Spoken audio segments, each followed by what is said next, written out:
All right, so welcome back to Peacemakers. It's our Glock overview. Our, I guess we can say final thoughts and Yeah, concerns. And this is our conclusion video yes, conclusion. That's what I was for looking for. GLOCK Gen5. So just to be perfectly clear with all of you wonderful people, this is fully just our opinion on these firearms. We have done a slightly more detailed overview of all of them. Check out the rest of the series. Yeah. The first video in the series specifically goes over exactly what you get with Gen 5. Yeah. So we will reference things about this, but if we don't hit all the details in this video, this is because it's our opinion video. Yeah. If you need more information, deep diving, general of each weapon independently, you can find those videos on our channel. Yes. So, again, don't want to see this, then don't watch it. Here on the table we have 17, 19, 43X, and 47. We got 4 of them. They're all 9mm, but the sizes of them vary greatly. When I think initially of Gen 5 Glock, Yeah. I think a little overpriced and underdeveloped. Definitely, it's missing characteristics of the new age weapons. Yeah. Now, Gen 5 has been out for a few years now, but 2017. yeah, I think it's around 2017, but we're not experts, so. This here is our most stock variation that we have at the moment. This is the 17. And the irons were still replaced on it. yes, the irons are replaced. So that's our first thing. Sights are terrible on Glocks. Yeah, I'm gonna be honest. They're really bad. That's it. I'm gonna be honest. If I'm gonna pick one thing to actually really complain about, it's that it comes with those stupid plastic fantastics. Thankfully, they're just horrible. I feel like if you're gonna run irons, you have to switch them out or just add a red dot, and that's just stupid. Like for the price of them, I think honestly, if they took a set of irons that would cost on the civilian market $100 extra and just threw them on there and kept the MSRP the same, it would change the entire value of the gun. They're not night sights. They're not 100% stable all the time. No, they're not. The ones that came in my 17 were loose, and that was from a brand new, out of the box, brand new, and they were loose. So that was really concerning. Unfortunately, didn't get to do a video on that because I'd already switched them out when we started this. No, womp womp. Womp womp. One of the things that has also bothered me a lot is the fact that they made it left-hand variable where you can switch ambi on everything. It's great, right? It has left and right slide drops and slide lock, and you can swap the mag release spec over, which is awesome. But what I have a hard time with is the fact that that's the only thing they've upgraded in the last decade. I mean, maybe not quite. They added the front serrations, and there's MOS across the board now. I guess we'll stop bragging on it for a second and acknowledge some of the pros. They're reliable as all get out. That's my first pro with the Glock is it's reputable and reliable. So no one's probably going to question, that Glock works or whatever. So, I mean, the design is proven. They kind of shot themselves in the foot probably by doing the Gen V and maybe the Gen 6. 100%. I don't know. Yeah. We'll see how that works out, but I've heard bad things about the V Glocks. You know? I mean, the failures to feed that were on, I cannot remember his name, is bigger gun Honest Outlaw. He had failures to feed repeatedly. It took 2 days after the model was released to the public for people to get the blueprints that YouTubers are able to make it full auto. It's insane. It was a waste of time, money, and it was a political move. It had nothing to do with actually helping users out. But that's a separate issue. That's a whole separate issue. Let's back it up just slightly. So again, pro 1 is reliability, reputation. Pro number 2 is the grip angle. Yeah. And the funny thing about that is, I think like at least 50% of people actually hate that part. I used to not like, personally, I used to really not like the grip angle on Glocks. I think that's way, it feels so like slanted so far back that my wrist turns in. But when I started shooting it more frequently, I got used to it, and I really don't mind it that much. So if you, at this point, we've already done so much shooting and probably acknowledged the grip angle, but if you're not familiar, this section here is slanted further forward. Literally just the angle of it is very aggressive compared to most of the pistols on the market right now. I think some of the newer ones are kind of starting to copy this, especially because we have a lot of Gen 3 Glock clones coming out. But again, you're driving your hands forward, like down, just to line up your sights. when a 1911 grip angle would get you more like this, and now my gun's shooting up into the sky. Yeah. The reason why I like that is I think it helps keep that gun shooting really flat and your recoil straight Agreed. back into your arm instead of flipping up as much. And I thoroughly enjoy that. I feel like I can just keep the gun on target super well. But most people, not most, a lot of people tend to hate it. And honestly, if you are really wrenching down with your offhand, you're going to get a really aggressive angle. And it just is what it is. But I actually like that part about it. And like the reason I think Glocks are so reliable, and not just the reliability, but they're so widespread used in most military law enforcement. They're a easily manipulated weapon. They're a simple design. It's Simplicity literally is a big thing. that's what they needed, was a simple weapon, and that's what worked. Yeah, You know, yeah. fair enough, fair enough. I see why they do what they do, but they could upgrade so much more while doing it. Yeah. If you really dig the simplicity, here's the thing. If they offered this model and then this model and there's actually a difference in them, I'd be totally on board Yeah. with that. Because there's a Glock purist, it's like the Gen 3 is the last good Glock because a single guide rod, blah, blah, blah. Okay. Offer something for those people, and then the people that just want better stippling, maybe a better trigger. Yeah. I'll offer that as well, because it's obviously proven that a striker fire trigger can be a lot better than what we get here. And it's not that the trigger is insufferable or unusable, Yeah. because it's not at all. And for a duty weapon, I'd say it's great. It doesn't need to be different. Real quick, I will compare it, and I know they are very different companies, and there's a whole war in all these people's heads of Glock versus SIG. If they could even do half of what SIG has done with the modularity of having steel frames, of having polymer frames, short frames, long slides, ported barrels, cut slides, all of these things that they've done, the P365 series has so many variations of weapons, and they are so modular. You can make, I don't know how many different guns, but I know there's at least 4 or 5 that they sell base. But there's so much you could do to customize the weapon to fit what you want. You can buy the separate parts. You can buy the whole gun. You can buy 2 different guns and swap them, which you can do with the 47 and the 19, which is great.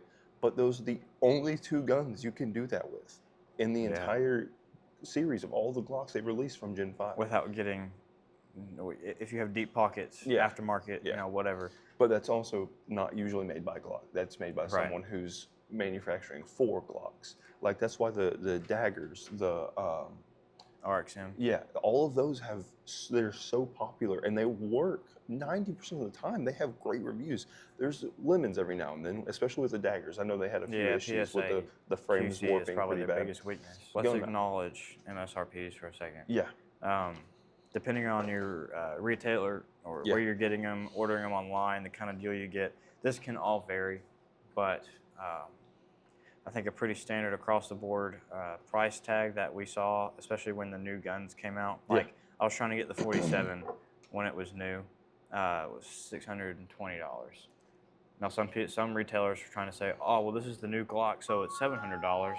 And then some people were like, hey, this is used, it's $500. Yeah, I know when the 43X first came out, it was almost 600. Yeah. And then it dropped down to like 540. And then people were running specials on it all the time. Yeah, especially in our area. I think we got this one for, I think it's $450 out the door. $450, which for a Gen 5 Glock, $450 new. Especially it's MOS. something it's so MOS. concealable. Yeah. That is MOS. Like, honestly, with this gun, I think that was the best price. Yeah. But at the same time, you're like, oh, it's a tiny gun, less material, whatever. It's cheaper. Like, if I got this Glock for $450, but normally it's $500, was across the board for all of these, I think that would change the game. Yeah, 100%. But the fact that I think the main competitors to the Gen 5 Glocks are at that price point, and these were above it, kind of, it knocks them down heavily. It cheapens Glock a little bit for what they are, and just having that laser engraved symbol on them. And that's all it is. Yeah. I think the 17, when I got it, because it was right after the MOSs were stopped, I think I got it at 640, and all the fun stuff that goes into that, taxes and all, I think is right at 700, which and that's is a non-MOS model. Which is a lot for a gun. I was still new to getting into firearms, and I just really wanted something I knew was going to be reliable, and it had left-handed variations on it that I could swap around for ambi. So I was like, yeah, I'll get that. And because that stupid symbol on it, I thought it was going to be the best gun I ever owned, and I was sorely wrong. But Yeah. it is still a good, reliable weapon. We're not. Functions. Yeah. I'm not saying Glock is the worst, but there's so much more they can do, and that's why I'm frustrated about it. This is the 43X. It is very tiny. It's on a pocket pistol. It's got a 19 length grip here. So really, you still have a chance to get a full grip. Yeah. My biggest thing with this is I think the lack of innovation shows the strongest in the 43X. The biggest competitor to the 43X is going to be the P365. Yeah. Maybe after that, the Hellcat. This is an inch thick, and so is the P365. The P365 with the shorter grip holds more rounds than this. This is at 10+1 because it's single stack. And it seems like Glock refuses to get away from the thick polymer walls on the magazines, which just make it so you're taking up way more space and holding less rounds. Obviously, with something like the 19 being at 15+1, that same double stack design has just been the way it is. Yeah. And, I'm not asking for that really to change. 16 rounds in a Glock 19 is fine. That's how everything is on the market. But this is where Glock missed the most, I think, when they could have actually done something really cool. Yeah, there could have been a lot more done that really brought this gun to be like, this is the concealed carry pistol. Yeah. And because it was Glock branded, people would have been like, oh my gosh, Glock is moving up. Like they're getting all these upgrades. They just kind of missed a few things with this, and this technically released with Gen 5, and it's not ambidextrous. Like, it doesn't matter to me, but why not? Stippling is even worse on this. You just have to do things to this to make it even close to what the competition is. And my thing is, if you're going to spend this much money on a gun, you should not have to spend another $200, $300, $400 on upgrades to make it a decent gun to carry.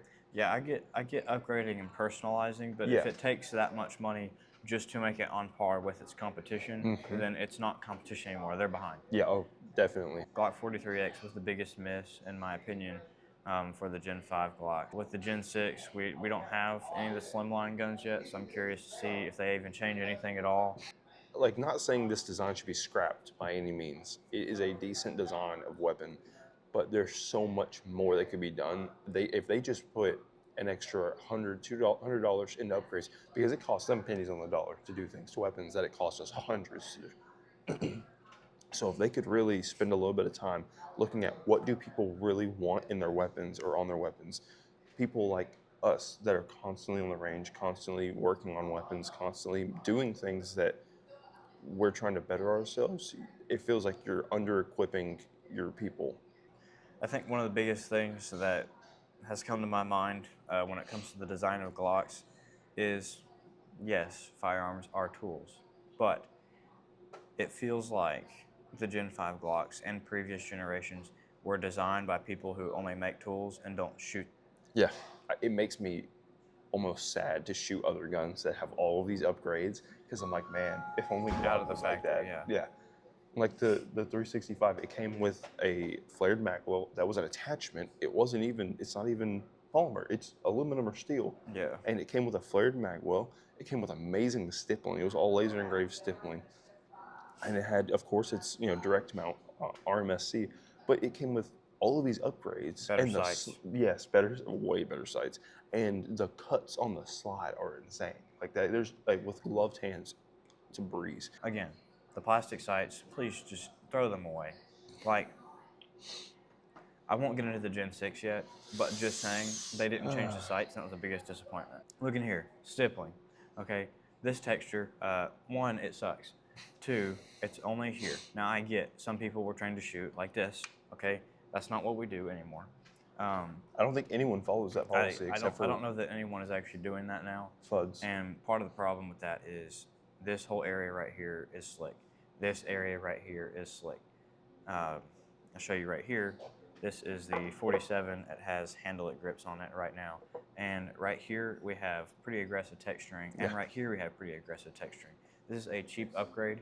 And to actually consistently run a Gen 5 Glock, I think I need this. Like this makes the biggest difference out of anything. So again, you got good grip down here on my firing hand, and then the support hand comes in, and this whole area right here is filled out with good texture, as well as up here. So this is where my thumb's gonna set. It almost makes a little gas pedal. It makes a little ledge, and it's good texture. So that right there increases the shootability tenfold.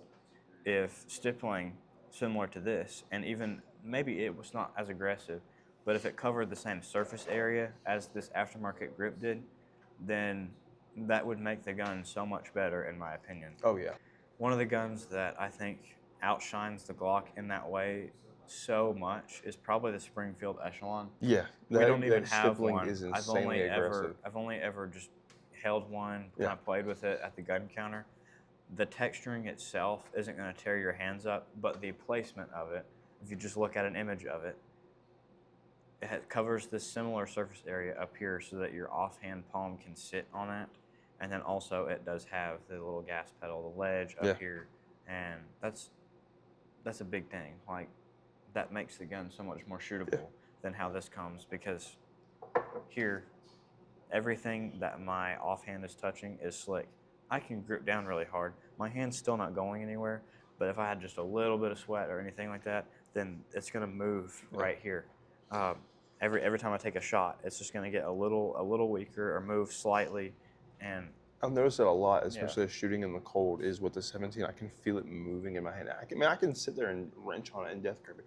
You shouldn't have to though. Shooting a gun should be a smooth and proficient thing you're doing. I mean, you should hold it tight, but if you have to hold it too tight, if you're white knuckling and shaking, right, you're gripping your gun too hard. Yeah, I was about to say. I mean, you can't be shaking, or you're not going to be accurate. So you have to hit that balance. You should be almost white knuckled and shaking, and then ease off just a hair. Yeah. And that's like the sweet spot. And everyone has their own what they're comfortable with, and that works. But you're not going to get good shot placement, and you're not going to be steady.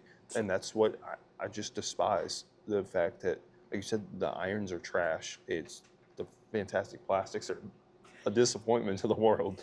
The stippling on the 17, it's upsetting. Like, when I shot, like you said, the Echelon, I got to shoot one of my buddy's Echelons, and it was so nice. Like, I could feel it grabbing my hand on the recoil. I was like, okay, I can get with this. And then Glock has the slickest polymer frame with, I don't know, 3.5 by 1.5 inches stippling on every piece. And it's still not aggressive. And it's little plastic studs. That's all it is. To anybody watching this, if you're going to make a pistol, stipple from here up to the slide and give me some right here to grab onto. If the gun stays where it's supposed to in my hand really easily, then you're already going to grab my attention. Most definitely. If they just had better sights and better stippling, I would be happy to buy a Glock. Knowing that you don't get a gas pedal, you don't get all the extra attachments, you might get MOS, you might not, depending on which gun you buy. But just knowing there was better stippling and decent sights on there, I'd be happy.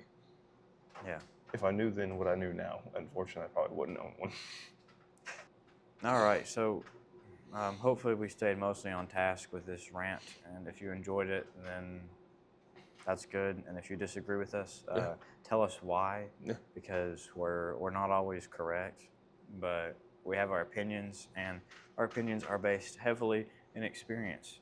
If we didn't have thousands and thousands of rounds through Glocks, then we wouldn't talk so much crap. Yeah. And again, the areas in which they suck are not that big of a deal. And it's also not just having thousands of rounds through Glocks. It's having thousands of rounds through Glocks and other guns that are way better than what they give us. So overall, would I take a Glock to war? Yes. Would I be happy about it? No. Would I? I'd be very unhappy that I had to take it with me, but I would know it was reliable. So. That's right. So yes, I would take it to war. I would just want to do a couple things to it, and it kind of sucks that you can't be given a stock Glock and not really, really, really want to change it. Yeah. That's my biggest thing. They just need to be a little more innovative from the factory. Which would be great if they could. Man, yes. Please, Glock, please.